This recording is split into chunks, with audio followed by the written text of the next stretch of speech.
Muy buenos días, estimados estudiantes.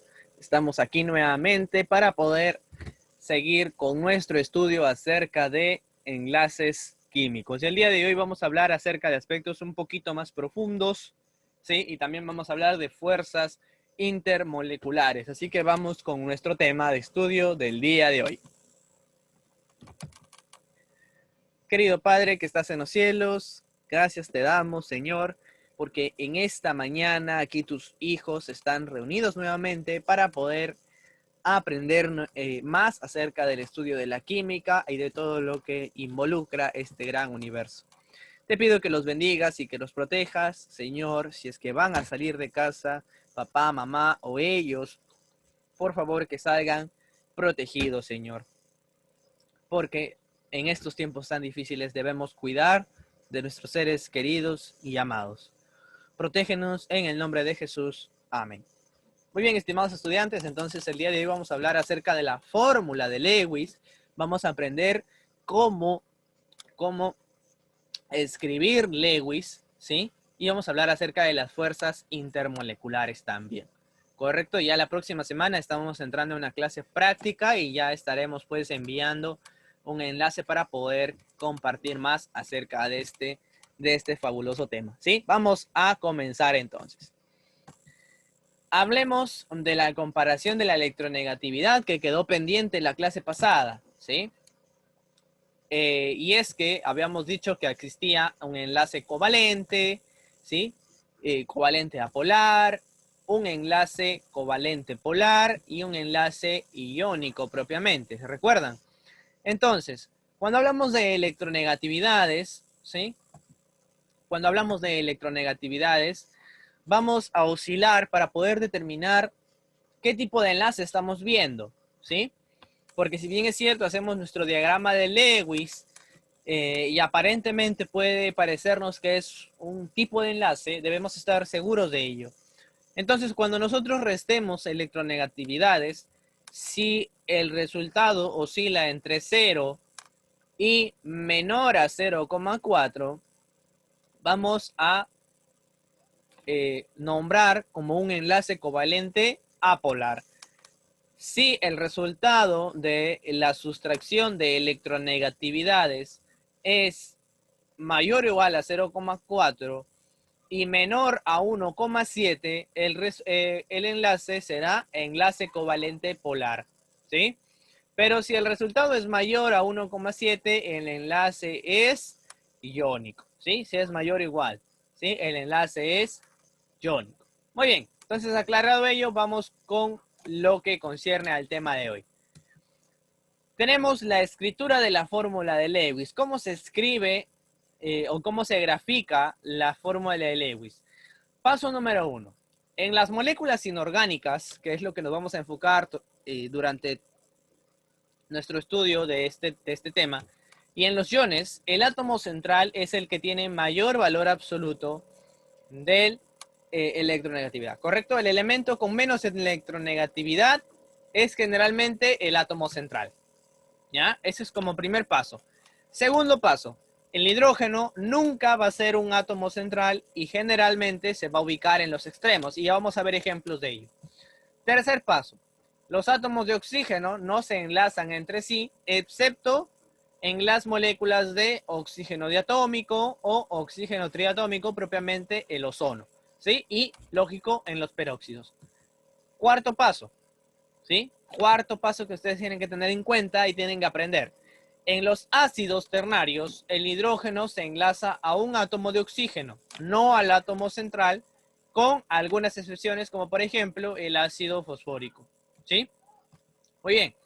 Y para iones o moléculas que tienen más de un átomo central, se usan estructuras que sean lo más simétricas posibles, ¿correcto? Paso número 6. El hidrógeno se halla en los hidróxidos y ácidos junto al oxígeno, ¿correcto? Siempre tienen que tener en cuenta eso. Cuando hagamos la estructura de Lewis de un hidróxido o de un ácido, siempre el hidrógeno va a encontrarse al lado de un oxígeno, ¿sí? Salvo raras excepciones, ¿no? Y paso número 7, los átomos monovalentes se hallan siempre en los extremos de la estructura. ¿Sí? Muy bien, y vamos a ver entonces algunos ejemplos de ello. Miren, ¿sí? Yo tengo ahí enlaces propiamente, enlaces, voy a poner otro, ¿sí? Voy a poner todos los enlaces ahí. Y si ustedes se dan cuenta, por ejemplo, cuando tenemos átomo central, en este caso, en el etileno, tenemos dos átomos centrales, que es el carbono, ¿sí? Al igual que en el acetileno, ¿sí? También tenemos dos átomos de carbono que son centrales. No hay uno, hay dos átomos. Entonces, ¿cómo se hace la repartición? ¿Qué nos decía la regla? Correcto, se hace una repartición de manera simétrica, ¿sí? De manera simétrica. Muy bien, entonces, dos arribita y dos abajito, ¿sí? O uno a la derecha, otro a la izquierda. ¿Estamos? Muy bien. Por ejemplo, tenemos aquí en el butano, habíamos dicho, ¿sí? Y esto de aquí cabe resaltar que son moléculas orgánicas, ¿sí? Estas son moléculas orgánicas. En las moléculas inorgánicas habíamos dicho que el hidrógeno no se podía enlazar a los átomos centrales. Sin embargo, cuando vemos moléculas orgánicas, esta es una excepción a la regla, ¿sí? Porque aquí, por ejemplo, los hidrógenos están adheridos a la cadena principal. Aquí vemos 4 átomos de carbono, ¿no? Que forman el butano. Por aquí tenemos al etileno, ¿correcto? Por aquí tenemos al etanol, ¿sí? Y aquí hay un óxido, por ejemplo, miren, el hidrógeno siempre va unido al oxígeno, ¿sí? Aquí tenemos acetona, ácido acético y benceno, ¿no? Pero son excepciones, ¿correcto? Siempre existen los rebeldes a la regla, ¿no? Muy bien. Sigamos entonces con los ácidos. Habíamos dicho también con respecto a los ácidos, vamos a ver algunos ejemplos porque ya tendremos una parte práctica para poder entender mejor esto, ¿sí? Cuando tenemos ácidos, los hidrógenos siempre van a estar al lado de un oxígeno y siempre va a haber un átomo central. Mírenme, en este caso tenemos ácido sulfúrico, ¿sí? H2SO4, ¿sí? H2SO4. ¿no? Ácido sulfúrico. Y aquí está la distribución del diagrama de Lewis. ¿sí? Aquí está la distribución del diagrama de Lewis. Un átomo central que es el azufre, oxígenos a su alrededor y por último rellenamos los hidrógenos. ¿Correcto? Igual sucede para el ácido difosfórico que está aquí. ¿Correcto? El ácido difosfórico. Aquí los átomos centrales son los fósforos propiamente y existe un puente que está dado por un oxígeno, ¿correcto? Y tenemos pues alrededor más oxígenos y al lado de cada oxígeno un átomo de hidrógeno, ¿sí? Esa es la manera correcta. Y ya con la parte práctica vamos a entender mejor cómo es que funciona todo este mecanismo, ¿no? Algunos ejemplos nada más para que ustedes puedan entender. Vamos. Hablemos ahora de las fuerzas intermoleculares, ¿sí? Habíamos visto tipos de enlaces, pero también existen fuerzas intermoleculares que van a suceder entre propiamente moléculas y moléculas, ¿no? Los tipos de enlace se evocan netamente a lo que concierne a la unión entre un átomo y otro, pero entre una molécula que está formada por átomos y otra existen unas fuerzas intermoleculares. La primera es la interacción dipolo-dipolo. Yo sé que ustedes han escuchado, pero vamos a definir qué es una interacción dipolo-dipolo y vamos a entender por qué se llama así. La interacción dipolo-dipolo es una fuerza de atracción electrostática que se da entre moléculas polares de manera que el extremo positivo de uno de ellos atrae el extremo negativo de otro. ¿Sí? Ahí podemos ver, miren. Ahí tenemos, ¿no? Dipolo, ¿sí?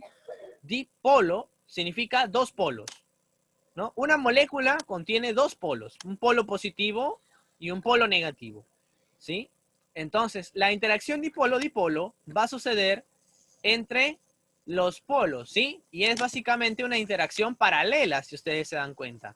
¿Por qué? Porque en un extremo voy a tener interactuando al polo positivo con el polo negativo de una molécula. Y de la misma molécula, en el otro extremo, voy a tener al polo positivo y el polo negativo. Entonces, miren, se han formado polo y polo, interacción entre polo y polo. Y como son dos, dipolo. Simple y sencillo como eso, ¿correcto? Muy bien, vamos. ¿Qué más? Enlaces puente de hidrógeno. Y esto ya lo hemos visto cuando hablamos pues propiamente del agua, si ustedes recordarán, ¿no? Es un tipo de enlace dipolo-dipolo y es un enlace muy fuerte y se manifiesta entre el par electrónico de un átomo de alta electronegatividad y el núcleo de un átomo de hidrógeno. ¿Correcto? En este caso, el átomo de alta electronegatividad es el oxígeno. ¿Sí? Muy bien. Luego tenemos a las interacciones dipolo-dipolo inducido, que son las fuerzas de atracción electrostática entre una molécula polar dipolo permanente y el dipolo inducido, ¿no? De un átomo o molécula no polar, ¿correcto? Aquí sucede ya una interacción entre una molécula y un átomo o una molécula con polos, ¿sí? Una molécula polar y una molécula no polar, ¿sí? Muy bien. Y por último, tenemos a las fuerzas de London, ¿sí?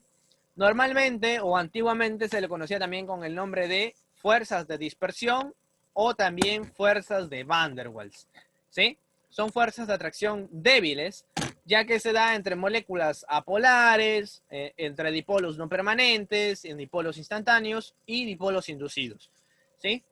Es una molécula, es una interacción muy débil, ¿correcto? Muy bien. Entonces, estimados estudiantes, hasta aquí hemos culminado con la clase del día de hoy, esperando pues que pues ustedes hayan entendido y comprendido el tema. ¿Correcto? Ya la próxima semana estamos entrando a una parte netamente práctica para ver todo ello y también vamos a hablar acerca de geometría molecular. ¿Correcto? Así que ya vayan estudiando por ahí, vayan preparados porque van a haber algunas preguntas de introducción. ¿Correcto? Muy bien. Nos vemos en la siguiente clase. Cuídense mucho y Dios los bendiga.